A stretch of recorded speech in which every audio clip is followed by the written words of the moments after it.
வணக்கம். TRP dead paper 1 படித்து வெற்றி பெற்ற மாணவர்களுக்கு இடைநிலை ஆசிரியர் தேர்வு வரும் 21/7/2024 அன்று நடைபெற உள்ள நிலையில் இன்று புதிய அறிவிப்பு ஒன்று மாணவர்களுக்கு சந்தோஷமான செய்தி வெளியிடப்பட்டுள்ளது. இடைநிலை ஆசிரியர்களுக்கு ஏற்கனவே 1768 காலி பணியிடங்கள் அறிவிக்கப்பட்டுள்ள நிலையில் இன்று மேலும் 1000 வேக்கண்ட் காலி பணியிடங்கள் கூடுதலாக ஒதுக்கப்பட்டுள்ளது. ஸோ 1768 ப்ளஸ் 1000 2768 ஆசிரியர்கள் என்பதை இன்று டிஆர்பி போர்டு உறுதிப்படுத்தியுள்ளது.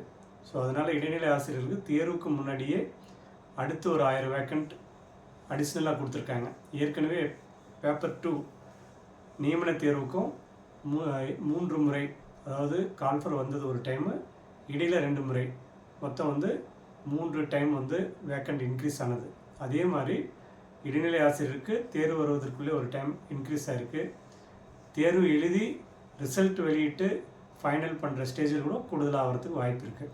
ஸோ அதனால் பார்த்தீங்க அப்படின்னா இப்போ இருக்கிற இந்த தேர்வை இருக்கக்கூடிய இந்த காலகட்டத்தை சரியாக பயன்படுத்தி இந்த தேர்வு நல்லா எழுதி இடைநிலை ஆசிரியர்கள் வரும் 21/7/2024 நடைபெறக்கூடிய தேர்வில் நல்ல மதிப்பெண் எடுத்து அனைவரும் சிறந்த முறையில் இந்த தேர்வு எழுதி வெற்றி பெறுமாறு யூனிக் அகாடமி சார்பாக வாழ்த்துக்களை தெரிவித்துக் கொள்கிறோம். நன்றி, வணக்கம். அடுத்த ஒரு பதிவில் சந்திப்போம்.